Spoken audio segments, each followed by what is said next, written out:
ধাপার পাশে নতুন ধাপা, এই নতুন ধাপায় ফেলা হবে কলকাতার জঞ্জাল, আর সেখানেই তৈরি হবে অত্যাধুনিক পরিবেশ বান্ধব ওয়েস্ট ম্যানেজমেন্ট প্ল্যান্ট। আর এর জন্য কলকাতা পুরসভার খরচ হবে প্রায় ৫৫ কোটি টাকা।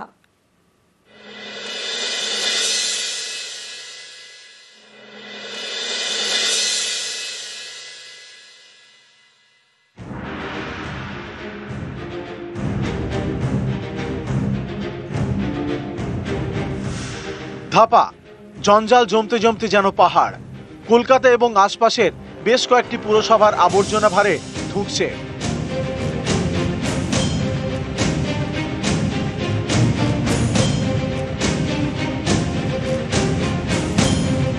পরিস্থিতি এমনই যে জঞ্জাল ফেলার জন্য নতুন জায়গা চাই, তাই ধাপার পাশেই এবার নতুন ধাপা।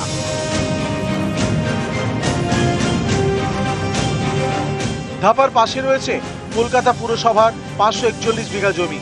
এই জমিতে অনেকে সবজি চাষ করেন, তাদের ক্ষতিপূরণ দেওয়ার কাজ শুরু হয়েছে। সেই কাজ শেষ হয়ে গেলে ওই ৫৪১ বিঘা জমিতে তৈরি হবে নতুন ধাপা। তারা আগামী দিন চাষ করতে পারবে না বলে মানবিক দৃষ্টিভঙ্গি থেকে তাদেরকে আমরা একটা কম্পেনসেশন দিচ্ছি, এবং সেই কম্পেনসেশন তারা ইতিমধ্যে গ্রহণ করা শুরু করেছে, আমরা দেওয়া শুরু করেছি, এবং কিছুদিনের মধ্যেই সকলকে কম্পেনসেশন দিয়ে আমরা সেই জমিতে যেই পারপাসে সেই জমিটা নেওয়া, যে উদ্দেশ্যে নেওয়া, সেই কাজটা শুরু হয়ে যাবে।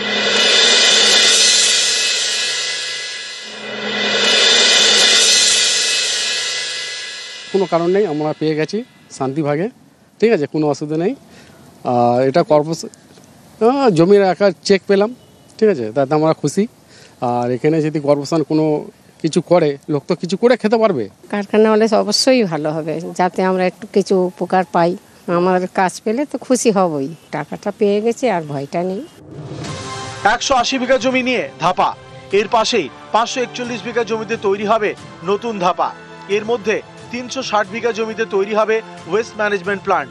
খরচ প্রায় ৫৫ কোটি টাকা।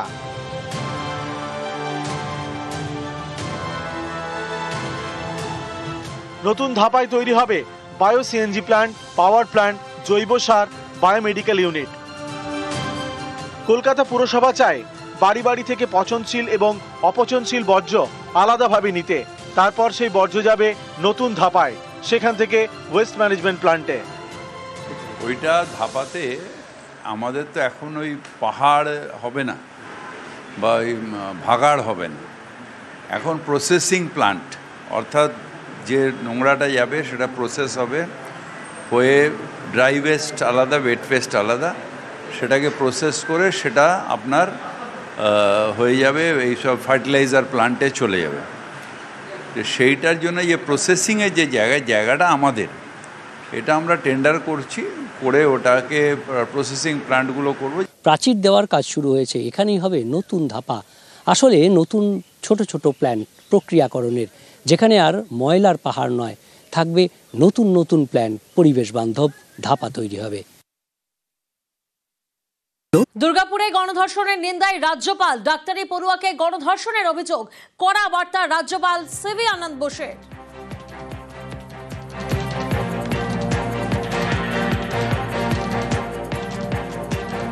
দুর্গাপুরে গণধর্ষণের ঘটনা এবং সেই ঘটনায় নিন্দায় রাজ্যপাল, ডাক্তারি পড়ুয়াকে গণধর্ষণের অভিযোগ, কড়া বার্তা রাজ্যপাল সিভি আনন্দ বোসের।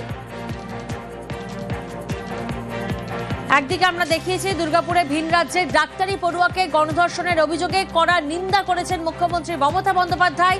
তিনি পুলিশকে কড়া পদক্ষেপের নির্দেশ দিয়েছেন।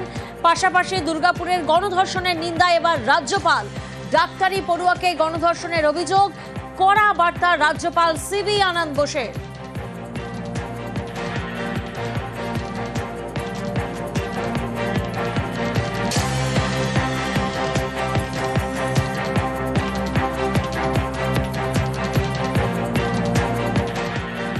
দশই অক্টোবর দুর্গাপুরের ধর্ষণের ঘটনার কড়া নিন্দা রাজ্যপালের। যে সমাজে শক্তিরূপে মা কালী ও দুর্গার পুজো করা হয়, সেখানে এই ধরনের ঘটনা মেনে নেওয়া যায় না। রাজ্যপাল তিনি কড়া নিন্দা করেছেন দুর্গাপুরে ধর্ষণের ঘটনায় কড়া বার্তা। কোনো পথে এগোচ্ছে সমাজ? এই ধরনের ঘৃণ্য ঘটনা আমাদের অস্বস্তিকর প্রশ্নের মুখে দাঁড় করিয়ে দেয়। দুর্গাপুরে গণধর্ষণের নিন্দায় রাজ্যপাল, ডাক্তারি পড়ুয়াকে গণধর্ষণের অভিযোগ। কড়া বার্তা রাজ্যপাল সিভি আনন্দ বোসে।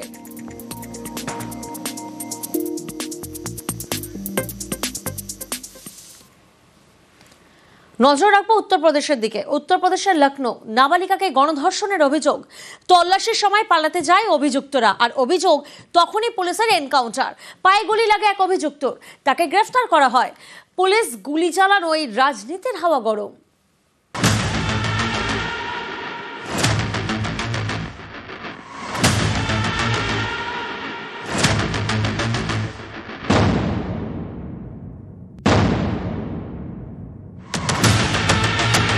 লখনৌয়ের বানথারা, এখানকারই বাসিন্দা 16 বছরের পড়ুয়া, ক্লাস 11-এর ছাত্রী। শনিবার সন্ধ্যায় দিদির বাড়ি যাচ্ছিল। অভিযোগ, ফাঁকা রাস্তায় তাকে ঘিরে ধরে 4 জন। নাবালিকাকে রাস্তার পাশের বাগানে টেনে নিয়ে যায়। সেখানেই তাকে গণধর্ষণ করা হয় বলে অভিযোগ।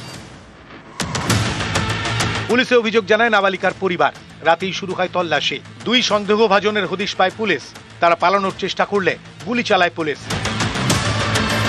ললিত কাশ্যপ নামে একজনের পায়ে গুলি লাগে, তাকে গ্রেফতার করে পুলিশ। ধরা পড়ে আরো একজন।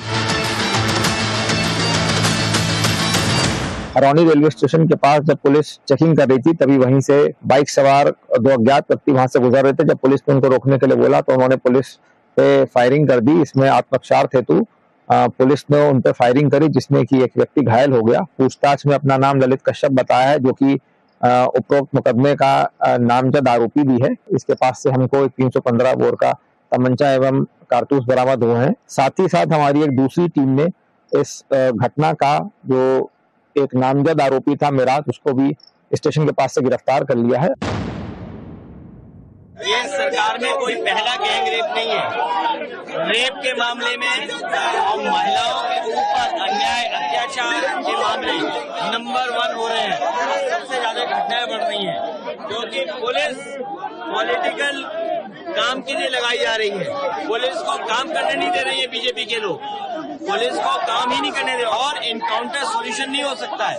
যোগী রাজ্যে হচ্ছে, উত্তরপ্রদেশে রেপ টু মার্ডার তো আরো ভয়ঙ্কর। উন্নাও হাতরাস, মেয়ের ফ্যামিলি যাতে বিচার না চাইতে চায় সেই জন্য তাদের খুন করা শুরু হলো। বিলকিস গুজরাট, মধ্যপ্রদেশ নার্সকে খুন করলো প্রকাশ্যে। পুরী সি বিচে পর্যটক। আর কি বাকি রাখছে বিজেপি শাসিত রাজ্যগুলো? তারা আবার এখানে বড় বড় কথা বলতে আসে। উড়িষ্যা, উত্তরপ্রদেশ, আসাম, অন্ধ্রপ্রদেশ এনডিএ রুল স্টেটে ধর্ষকদের জমা নিয়ে খরচ করে দেওয়া হয় 24 থেকে 48 ঘন্টার মধ্যে। কোনো ধর্ষকই বেশিক্ষণ জমা থাকে না। মুখ্যমন্ত্রীকে দেখে তো শেখা উচিত। পালাতে গিয়ে গুলি লাগবে, এনকাউন্টারে মারাও যেতে পারে কেউ। যারা রেপ করে উত্তরপ্রদেশে, পুলিশ ধরতে গেলে গুলি চালায় পুলিশকে, পুলিশও গুলি চালায়, তখন মৃত্যু হয়। নিউজ 18 বাংলা।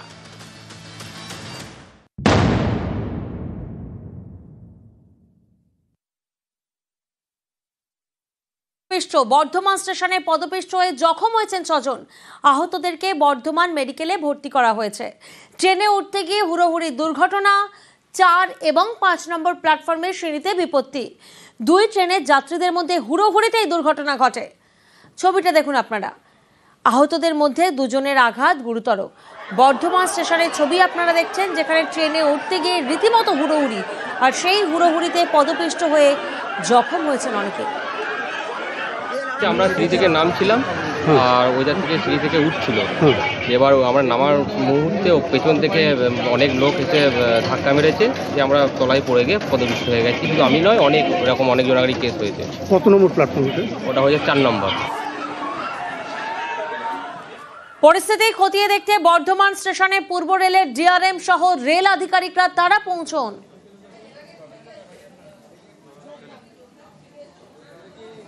এই যে রেলের কোনো পরিষেবা নাই।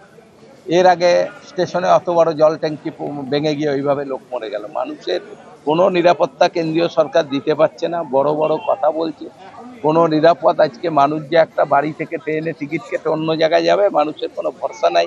রেলে কখন কি হয়, যেভাবে দুর্ঘটনা ঘটছে, এত রেল দুর্ঘটনা হচ্ছে, এটা অন্য কোনো সরকারের আমলে কোনো দিন হয় নাই। এটা একটা দুঃখজনক ঘটনা যে রেলের মাঝে মধ্যেই এইরকম ঘটনা ঘটছে, কিন্তু রেলের কোনো কর্তৃপক্ষ, রেলমন্ত্রীর কোনো হিসাব নিয়ে ভাবনা চিন্তা নাই। আহতদের দেখতে বর্ধমান মেডিকেলে বিধায়ক খোকন দাস।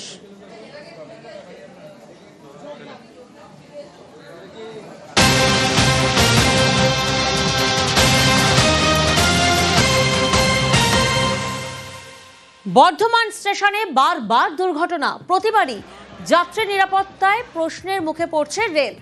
সালটা 2019, 8ই নভেম্বর বর্ধমান স্টেশনে পদপিষ্ট হয়ে একজনের মৃত্যু হয়, আহত হন 10 জন। 4 ও 5 নম্বর প্ল্যাটফর্মের সিঁড়িতে হুড়োহুড়ি এবং সেখান থেকেই বিপত্তি।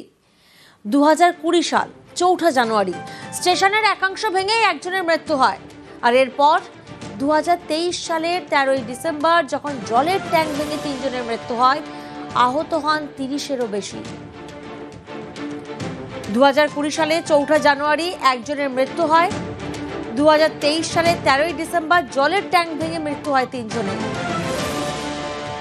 অর্থাৎ বর্ধমান স্টেশনে বারবার দুর্ঘটনা, আর এর পরেও বারবার নিরাপত্তা, যাত্রী নিরাপত্তা নিয়ে প্রশ্নের মুখে রেল।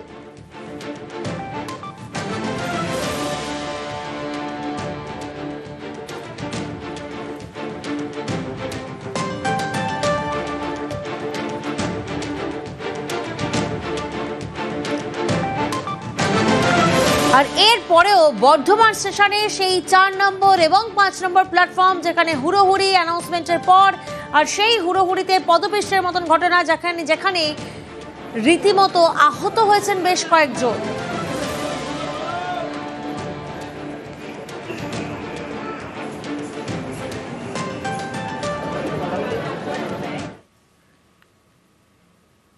বিপর্যয়ের পর আবারও উত্তরবঙ্গে মুখ্যমন্ত্রী রিভিউ মিটিং করলেন আলিপুরদুয়ারের হাসিমারায়। দুর্যোগের সময় ভালো কাজের জন্য পুরস্কারও দিলেন।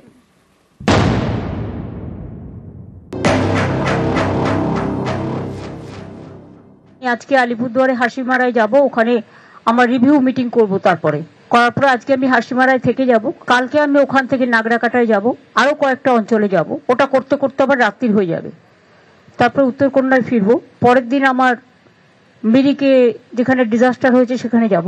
মিরিক থেকে আমাকে দার্জিলিং যেতে হবে। দার্জিলিং আমি একদিন থাকবো, কারণ ওখানে আমাকে দার্জিলিং কালিম্পং নিয়ে, মিরিক যেহেতু দার্জিলিং এর মধ্যে পড়ে, আমাকে একটা রিভিউ মিটিং করতে হবে তার পরের দিন করে। আমি তার পরের দিনই ফিরে আসবো উত্তরকন্যায়। শুক্রবার দিন আমি কলকাতায় ফিরে আসবো।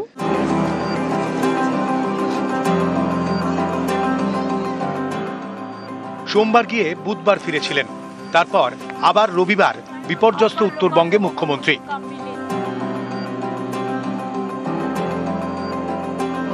এদিন হাসিমারায় নীলপাড়া কমিউনিটি হলে প্রশাসনিক আধিকারিকদের সঙ্গে বৈঠক করেন মুখ্যমন্ত্রী। ত্রাণ এবং পুনর্বাসনে বেশি নজর দিতে নির্দেশ দেন। সেটা কতটা হয়েছে?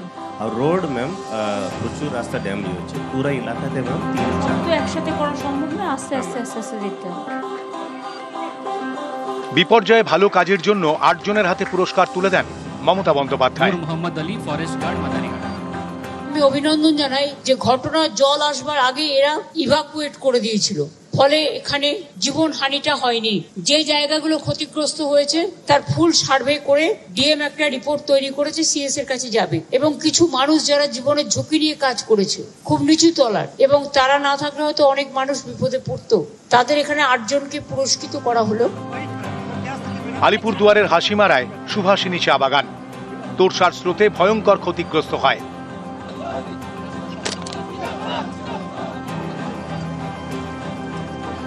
এদিন এই চা বাগানে যান মমতা বন্দ্যোপাধ্যায়। চা শ্রমিকদের হাতে তুলে দেন ত্রাণের জিনিসপত্র।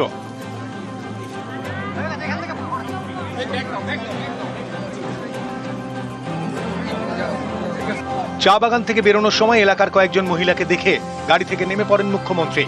তাদের সমস্যার কথা শোনেন, সমাধানের আশ্বাস দেন। এদিন হাসিমারায় একটি গুরুদ্বারেও যান মমতা বন্দ্যোপাধ্যায়। নিউজ 18 বাংলা।